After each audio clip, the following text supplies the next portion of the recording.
This is a continuation with Dr. Palacios, and this is Harry Campbell on the other side. I'm in New York, and Dr. Palacios is across the water, far away. No, he's in Mexico City, I I'm believe, still right? here. I'm not sure. Yes, It looks like yes. So you're yes, in I'm Mexico still City. here in Mexico City. Yes, Okay, so we were last talking, I guess it was maybe a couple of weeks ago, about traumatic brain injury. that's correct. And the last thing we talked a bit about was the sports injuries. That's Hmm. where we finished off. So I wanted to continue from there. Hmm. And my next question was, how can you tell what type of lesion is present in traumatic brain injury um, based on EEG measurements? Well, that's an interesting question, as all of your questions. But in this case, this question is done exclusively to talk about QEEG, because QEEG assessment and also treatment is a precise, reliable way to measure and to localize the specific nature and the source of the lesion through the organization of the brain waves.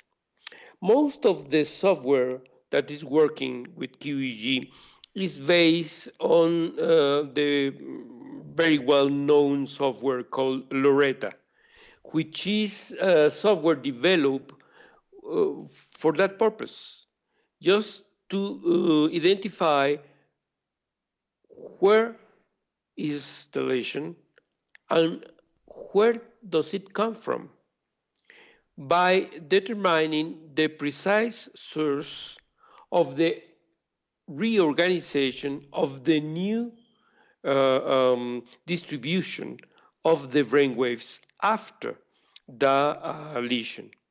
So QEG, based in this type of software, is a good tool to determine uh, the source.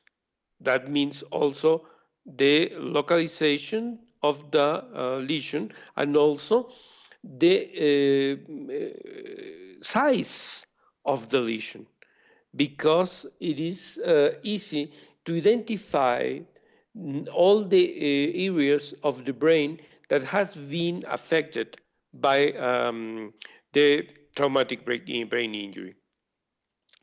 Another point in this type of measuring is that the software, all the software based in this type of operative system, we can say, which is Loretta, that allowed you to look out for the source of the lesion, of the reorganization of the brain waves, is also a very good way to determine different kind of parameters that are related to the size, the amount, and the extension of the lesion, which are synchrony, coherence, and also the amount of the different type of brain waves in terms of microvoltage, and also, which is very important, the different percentages,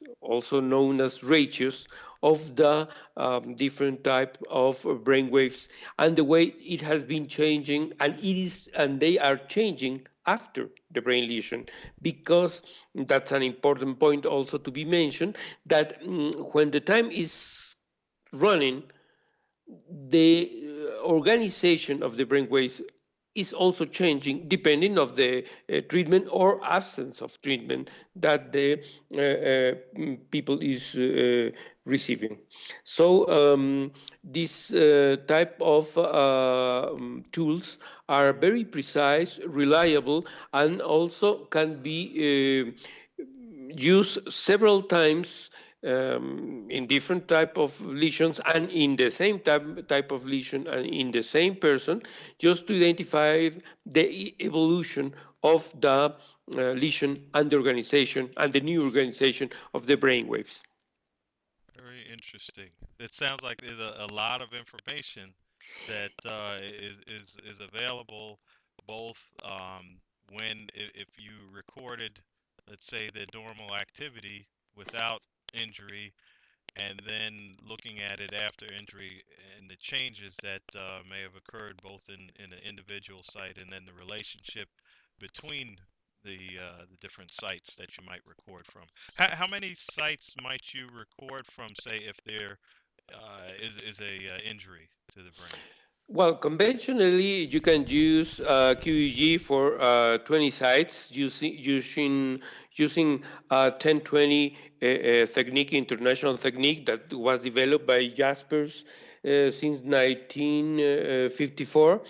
But recently, it has been developed different type of systems that use the 1010 technique that can be used with about 80 electrodes, 80 sites. Wow.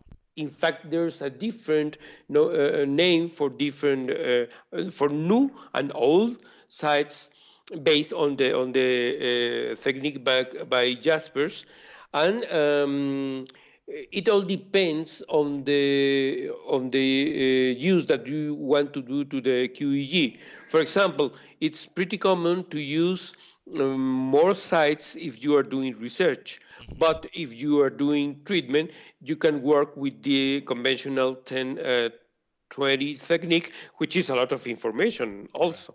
Right. Okay. Great. And the next question from that is, so you might use it the EEG for assessment to see Mhm. what the condition is of the brain after injury. But now, once you have that information, how do you use the EEG for therapy or treatment of the condition? Well, in that point was where the new, as if we can call it that way, in a difference of the traditional neurofeedback. In that point was when the new type of neurofeedback was born, because you can use this type of techniques, this type of brain mapping technique, to do a different type of neurofeedback. You can do feedback of a certain type of areas related to the lesion. You can do a more complex neurofeedback related to functions from natural functions, like, for example, synchrony or coherence, but in great number of electrodes, not only for sites, for example, but many sites. You can also do neurofeedback specific related to the map of the whole brain, and because of the great amount that has been collected during the years and the great amount of information that has been feeding the databases, you can also do neurofeedback guided by databases. And also, you can do neurofeedback based on individualized needs, which means that you can use, for example, the very used by now name or so-called C-scores, which are not based in protocol, but in functions and in the intent to move the EEG organizations more to the natural or normal, statistically speaking, normal values. And that implies to do a more specific, I can say that custom tailored neurofeedback according to the needs of the patient. So there's a lot of types of neurofeedback that you can do using QEEG techniques. It also has to be mentioned that QEEG has been done since the traditional neurofeedback was born, because traditional neurofeedback couldn't be done if there weren't QEEG techniques. The great difference is the amount of sites that you can work with in these two cases, because if we compare traditional neurofeedback, then we can work with one side, two sides, maybe four sites, but it is not the same to do this than to work with 10, 12, or 20 sites, depending of the type of the needs of the patient. And so the main idea of the actual therapy part is taking the activity that is now abnormal in the brain Mhm. and helping to normalize it through feedback, some sort of feedback. Yes, there are different type of feedbacks. You can use, of course, visual ones, images, different type of games, many games, and also you can use sound. You can use it. You can use together sound, join together sound and images. You can use different type of spectrums, arrays, depending of the specific needs of the patients. The main point here is that the are a great amount of electrodes that also can be synthesized, joined, and specific arranged in one or two type of game. So when the patient is exposed to a game, he's not only seeing the information from one or two electrodes. He's looking at the information of that is coming from much more larger number of electrodes, and also a more extensive area of the brain. Hmm. For example, the whole lesion area, or in fact, you can use both areas, the one that is with a lesion and the other one that is not. Okay. So the patient can compare only with one or two games in the screen how is one part working of his brain, or the brain with the lesion, and how has to be done in comparison with the part of the brain that is with only the effects of the lesion, not with the lesion in itself. Hmm. So there's a lot of work to do. The most important point here is that the work is done in much more less time than in the traditional neurofeedback, because since you have this whole mapping activity in the computer, you can configure the system to modify the game in order to give information to the patient of the different activity in the whole brain. So Okay. that's another point. You can do neurofeedback of the whole brain map. Very interesting. Okay. So A lot of work. yes, yes, and I see, and now I can kind of see even more how there's a lot of training necessary to learn how to do this. So it's just in those few minutes I could see how much more information there is, and we could do a whole series of discussions just on that. Um, Yes, that's a lot so of training. You are so right. I wanted to get the next thing I wanted to have you discuss is the relationship of PTSD or post traumatic stress disorder to TBI or traumatic brain injury. How are they related? Well, this is another interesting question.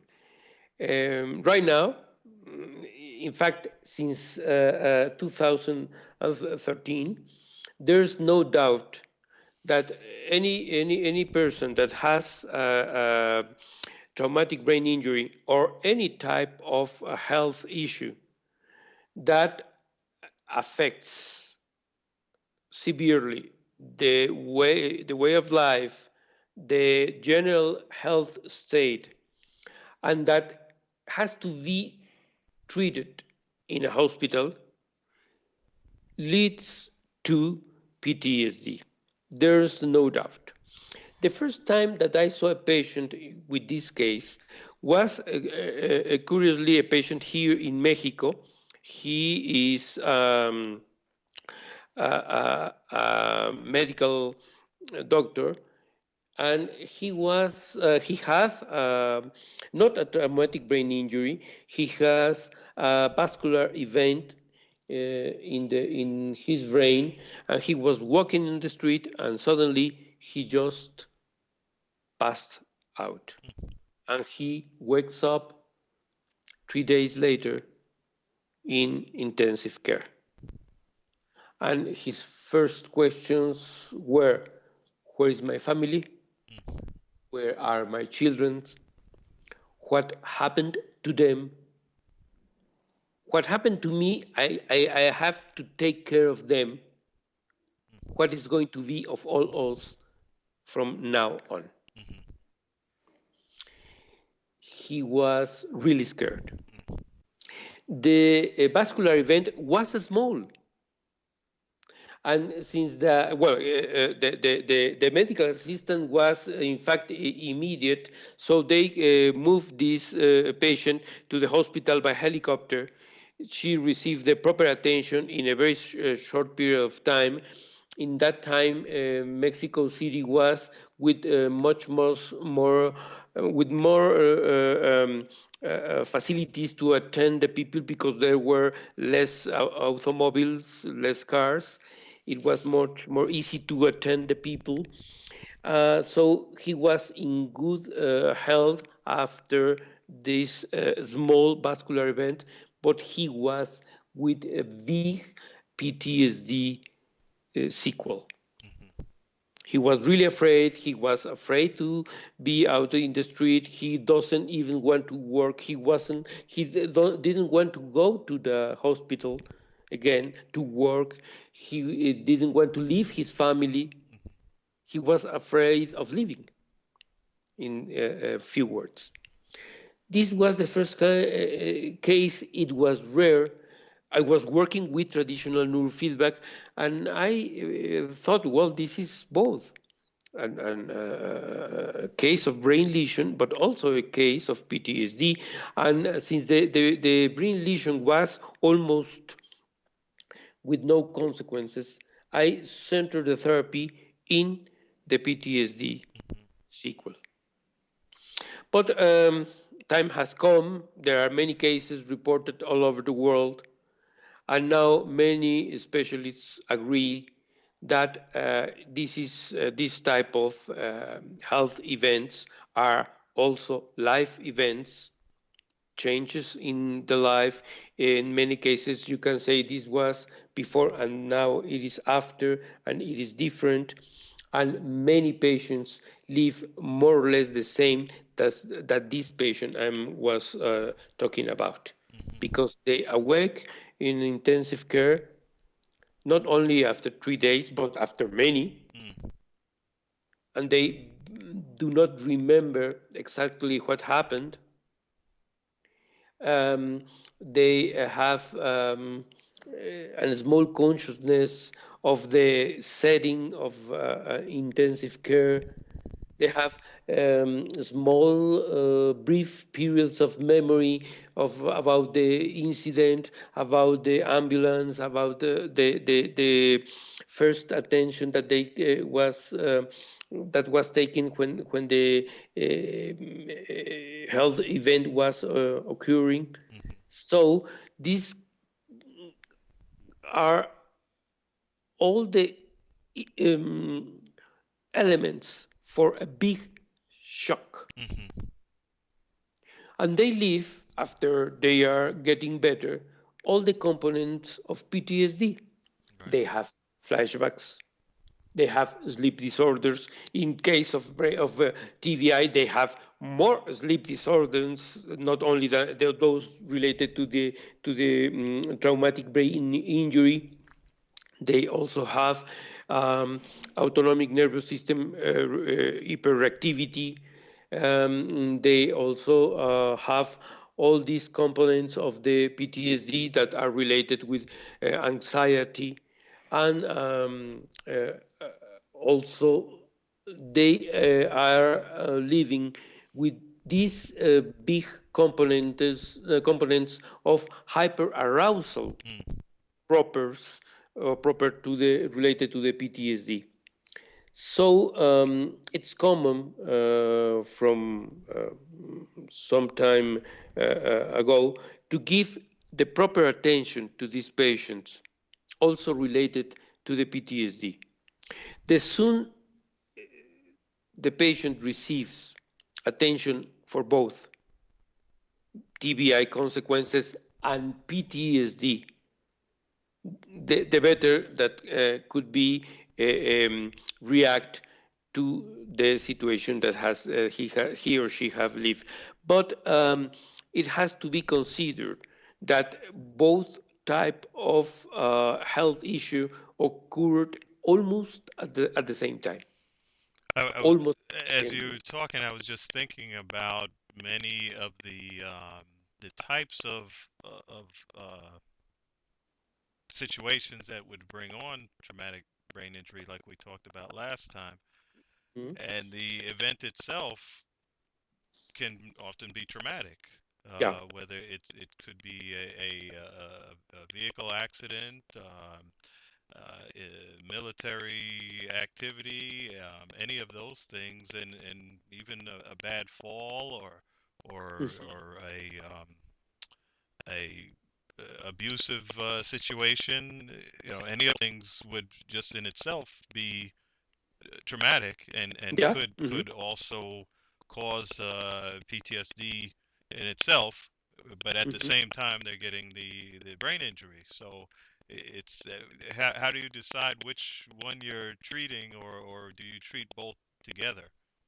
Well, in some cases, you can treat both together because the sequels of the TBI are not so severe. Hmm. So the patient is with consciousness. He is not with so many memory loss. This is good for as a symptom of the brain lesion because it means that it isn't so severe. But this is bad because the patient remembers how does it causes the health issues, and that's a cause for the PTSD or for remembering the PTSD origin. So when the consequences of the TBI are not so severe, you can treat both. Hmm.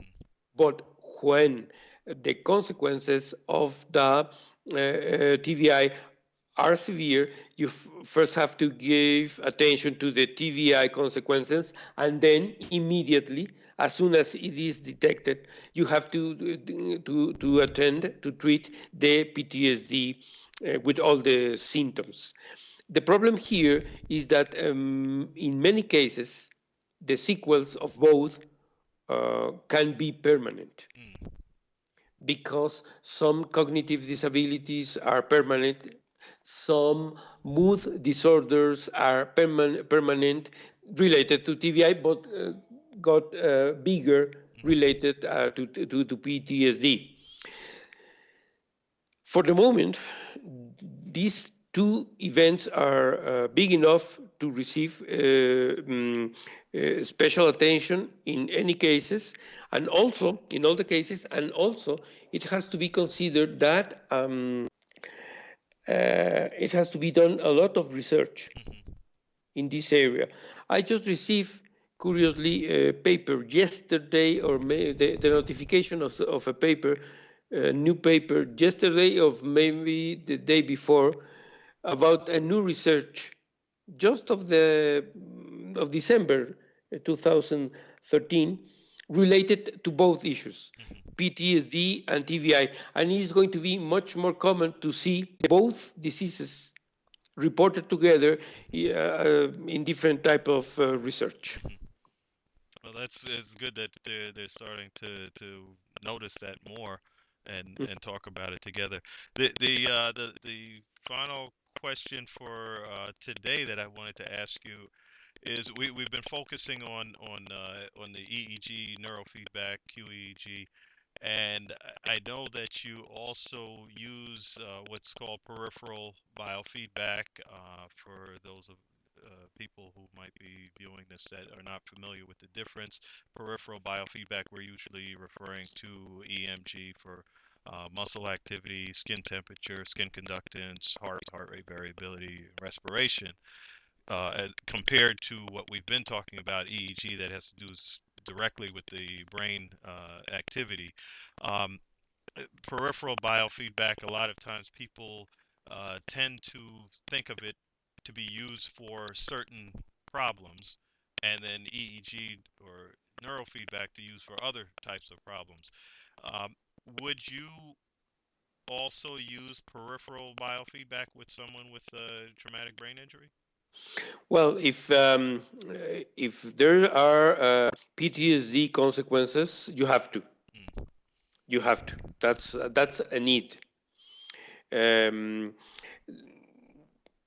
we have to consider here that peripheral responses and central nervous system responses and activity occurs in the same nervous system.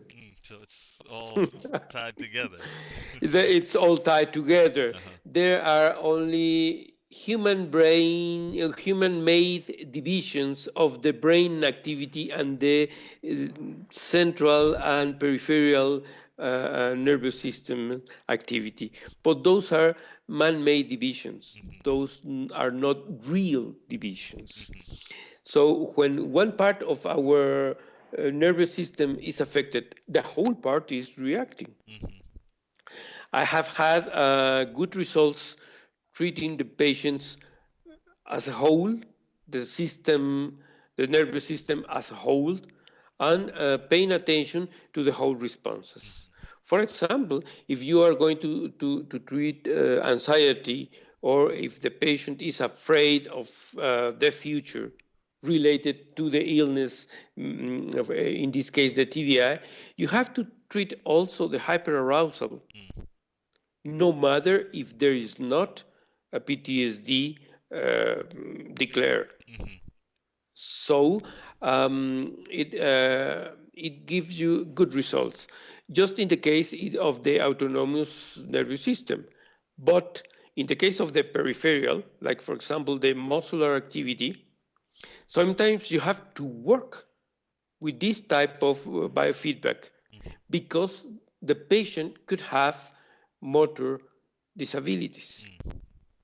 So you have to give feedback to reorganize the motor disabilities, to treat the motor disabilities, and also to treat the central brain activity.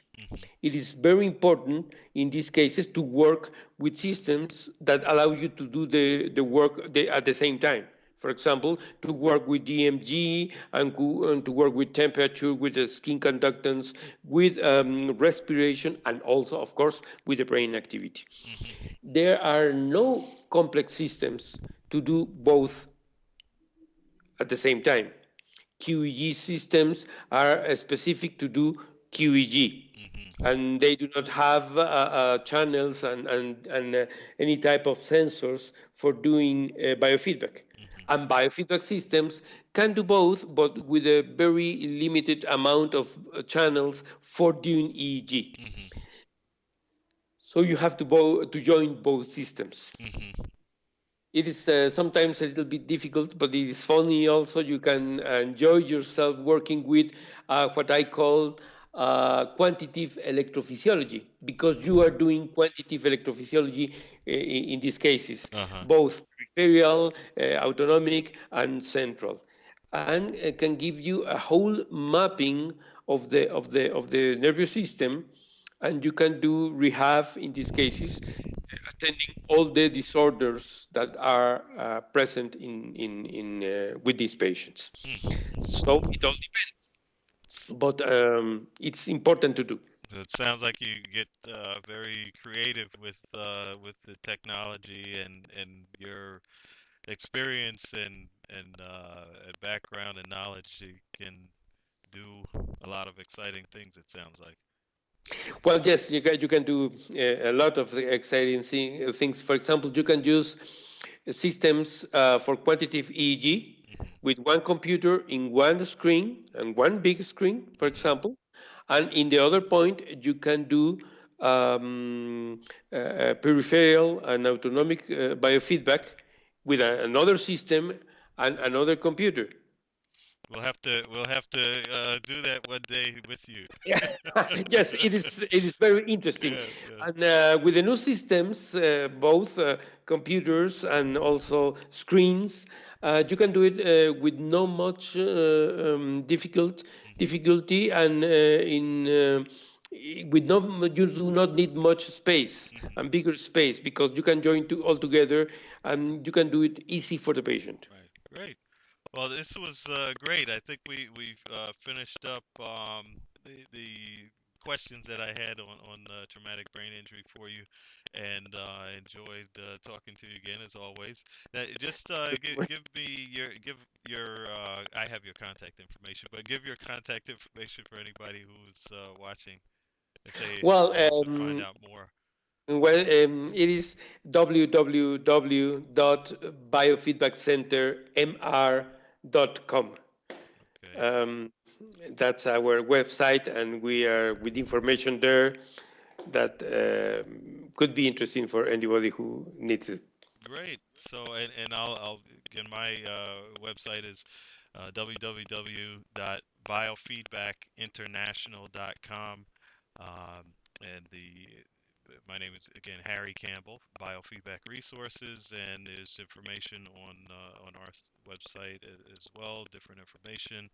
And we are working on doing some things together, webinars, seminars that we'll be hopefully doing in the Miami area.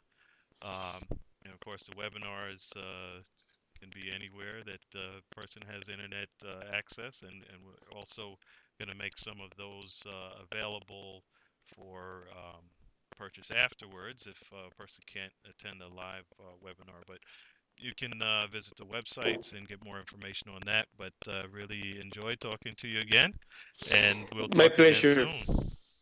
I hope so. Thank you very much for your interview. Anytime you want, I would be delighted. Okay, great. Thank you. Thank you.